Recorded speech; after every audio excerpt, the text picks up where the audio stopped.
بسم اللہ الرحمن الرحیم۔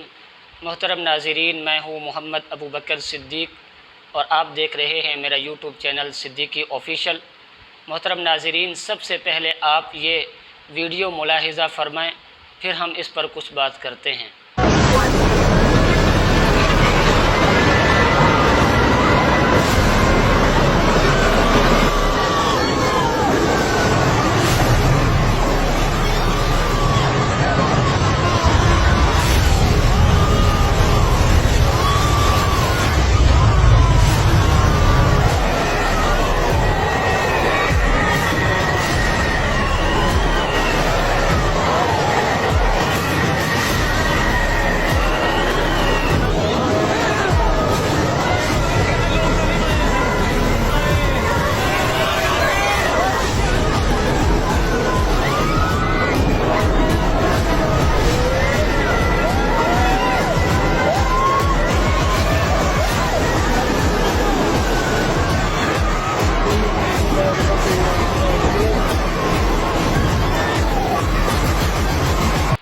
جی ہاں ناظرین، آپ نے ابھی جو ویڈیو اپنی اسکرین پر دیکھی ہے، یہ پاکستان کے شمالی علاقہ جات خیبر پختونخوا کے علاقوں کی ہے۔ اس وقت وہاں کی جو صورتحال ہے وہ کسی سخت ترین عذاب سے کم نہیں ہے۔ وہاں پر سیلاب دن بدن شدت اختیار کرتا جا رہا ہے، آسمان سے بجلیاں گر رہی ہیں، بادل پھٹ رہے ہیں، اور سیلاب اتنی شدت اختیار کر چکا ہے کہ عمارتوں کی چھتوں سے گزرتا جا رہا ہے، اور کئی عمارتیں ملبے کا ڈھیر ہو گئی ہیں، بازار کے بازار فنا ہو چکے ہیں، گھر اجڑ گئے ہیں، ایک ایک گھر کے سینکڑوں افراد اس پانی کی نظر ہو گئے ہیں، اور کئی خاندان کے افراد جو ہے لاپتہ ہیں اس وقت۔ تو اس وقت جو صورتحال ہے وہ کسی عذاب سے کم نہیں ہے۔ یہ حالات آج کی اس نشست میں 3 باتیں آپ کے سامنے عرض کی جائیں گی۔ سب سے پہلی بات، سب سے پہلا سوال، یہ حالات کہاں سے آتے ہیں، اور دوسرا سوال، یہ حالات کیوں آتے ہیں، اور تیسرا سوال، ان حالات کے وقت کیا کرنا چاہیے۔ محترم ناظرین، سب سے پہلا سوال کہ یہ حالات کیوں آتے ہیں۔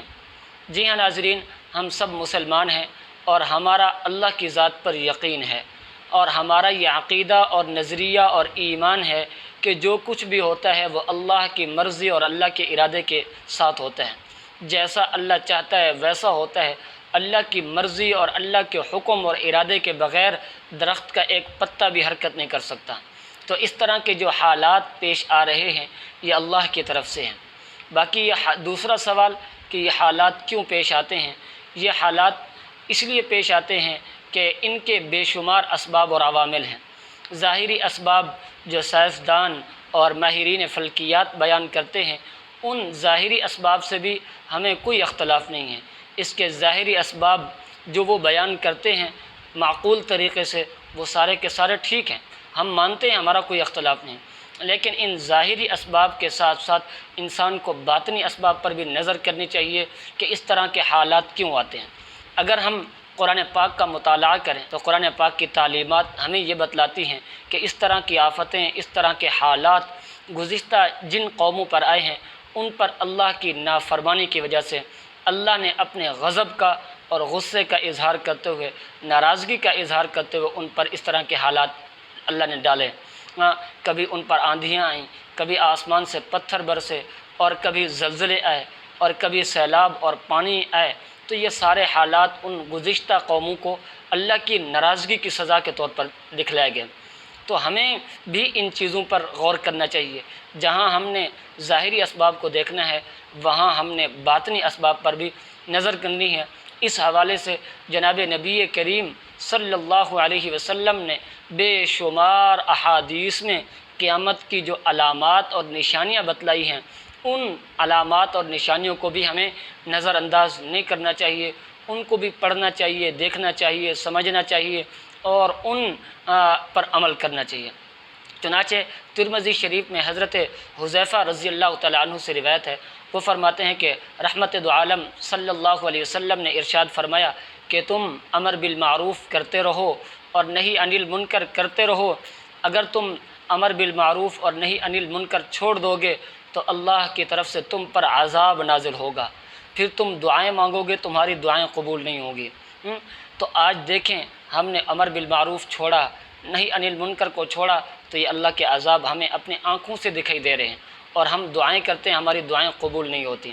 اسی طرح ابو داؤد شریف کے اندر حضرت ابو بکر صدیق رضی اللہ تعالیٰ عنہ کی روایت ہے، وہ فرماتے ہیں کہ جناب نبی کریم صلی اللہ علیہ وسلم نے فرمایا کہ جب معاشرے میں منکرات ہونے لگیں، یعنی نافرمانیاں ہونے لگیں، بداعمالیاں ہونے لگیں، اور ان چیزوں کو دیکھ کر لوگ ان کو تبدیل کرنے کی کوشش نہ کریں، اور کسی ظالم کو ظلم کرتا دیکھ کر انسان اپنی قدرت کے باوجود اس ظالم کو اپنے ہاتھوں سے نہ روکے، تو قریب ہے کہ اللہ کی طرف سے تمہارے اوپر عذاب نازل ہو۔ تو آج یہی کچھ ہو رہا ہے کہ ہمارے اوپر اس طرح کے جو حالات آ رہے ہیں۔ اور اسی طرح ایک اور روایت میں جناب نبی کریم صلی اللہ علیہ وسلم نے اس طرح کے حالات، اس طرح کے مصائب اور مشکلات کے لیے 15 علامات جناب نبی کریم صلی اللہ علیہ وسلم نے بیان فرمائی۔ چنانچہ بخاری شریف میں حضرت عبداللہ ابن عمر رضی اللہ عنہما سے روایت ہے، وہ فرماتے ہیں کہ آپ صلی اللہ علیہ وسلم نے فرمایا کہ جب مال غنیمت کو لوٹا جانے لگے، اور آج یہی ہو رہا ہے کہ لوگ سیلاب کے اندر ان علاقہ جات سے جو سامان بہہ کر آ رہا ہے، جس تک پہنچتا ہے وہ اس کو غنیمت کا مال سمجھ کر ہڑپ کر لیتا ہے اور اپنے قبضے میں لے لیتا ہے۔ یاد رکھیں، جو بھی مال آپ تک پہنچ رہا ہے پانی کے ذریعے سے بہہ کر آپ تک پہنچ رہا ہے، آپ کی ذمہ داری بنتی ہے کہ آپ اس کو محفوظ کرو اور ان مالکین تک پہنچانے کی حتی الامکان کوشش کرو۔ تو سب سے پہلی علامت حضور نے بیان فرمائی کہ لوگ مال غنیمت کو لوٹنے لگیں، اور نمبر 2، امانتوں کو مال غنیمت سمجھ کر کھایا جانے لگے، ہڑپ کر جائیں لوگ، اور آج یہی ہو رہا ہے، امانتوں میں خیانتیں ہو رہی ہیں۔ اور تیسری علامت جناب نبی کریم صلی اللہ علیہ وسلم نے فرمایا کہ زکوٰۃ کو تاوان اور بوجھ سمجھا جانے لگے، چٹی سمجھا جانے لگے۔ اور چوتھی علامت یہ ہے کہ آپ صلی اللہ علیہ وسلم نے فرمایا تعلیم کا مقصد دنیا کو حاصل کرنا ہو، تعلیم سے مقصد آخرت کا جو مقصد تھا پس پشت ڈال کر تعلیم کا مقصد صرف اور صرف دنیا طلبی، دنیا کا حصول ہو، تو یہ بھی قیامت کی علامات میں سے ایک علامت ہے۔ اور 5ویں علامت جناب نبی کریم صلی اللہ علیہ وسلم نے بیان فرمائی کہ خاوند اپنی بیوی کی فرما برداری کرنے لگے، بیوی کے حکم پر چلنے لگے، بیوی کے اشاروں پر خاوند عمل کرنے لگے، تو یہ قیامت کی علامات میں سے ایک علامت ہے۔ اور 6ٹھی علامت جناب نبی کریم صلی اللہ علیہ وسلم نے ارشاد فرمائی کہ بیٹا ماں کا نافرمان ہو جائے، بیٹا ماں کا نافرمان ہو جائے۔ تو یہ بھی آج ہماری نظروں کے سامنے ہو رہا ہے۔ ہر نوجوان، تقریباً 100 میں سے 90% لوگ نوجوان ایسے ہیں جو والدین کی نافرمانیاں کرتے ہیں۔ تو ماں کی نافرمان ہو جانا اولاد کا، یہ بھی قیامت کی علامات میں سے ایک علامت ہے۔ اور 7ویں علامت جناب نبی کریم صلی اللہ علیہ وسلم نے فرمائی کہ بیٹا اپنے دوست کو اپنے قریب کرے گا اور اپنے باپ کو اپنے سے دور کرے گا، تو یہ بھی قیامت کی علامات میں سے ایک علامت ہے۔ اور اسی طرح ایک علامت یہ بیان فرمائی جناب نبی کریم صلی اللہ علیہ وسلم نے کہ مسجدوں میں شور شرابہ ہونے لگے گا، شور و غل ہونے لگے گا، آوازیں بلند ہونے لگیں گی مسجدوں کے اندر۔ تو آج یہی کچھ ہو رہا ہے، آوازیں بلند ہونا تو درکنار، آج تو مسجدوں کو گرایا جا رہا ہے، غیر قانونی قرار دے کے مسجدوں کو گرایا جا رہا ہے۔ تو 8ویں علامت یہ بیان فرمائی کہ مسجدوں میں شور شرابہ ہونے لگے۔ اور 9ویں علامت حضور نے یہ بیان فرمائی کہ قبیلے اور قوم کا سردار فاسق شخص بن جائے، نافرمان شخص قوم کا سردار بن جائے، قبیلے اور برادری کا سردار بن جائے۔ اور 10ویں علامت حضور نے فرمایا کہ قوم کا لیڈر قوم کا رذیل اور گھٹیا ترین شخص بن جائے۔ اور 11ویں علامت حضور صلی اللہ علیہ وسلم نے بیان فرمائی کہ کسی شخص کی عزت اس کے شر سے بچنے کے لیے کی جائے۔ آج دیکھ لیں حالات، آج جس محکمے میں آپ چلے جائیں، لوگ وہاں بیٹھے ہوئے افسران کی عزت کیوں کرتے ہیں؟ ان کے شر سے بچنے کے لیے، کہیں یہ ہمیں تکلیف میں مبتلا نہ کریں، کہیں یہ ہمارے اوپر جو ہے ہمارے خلاف مقدمہ نہ کرا دیں، اس لیے ان کی عزت کی جا رہی ہے ان کے شر سے بچنے کے لیے۔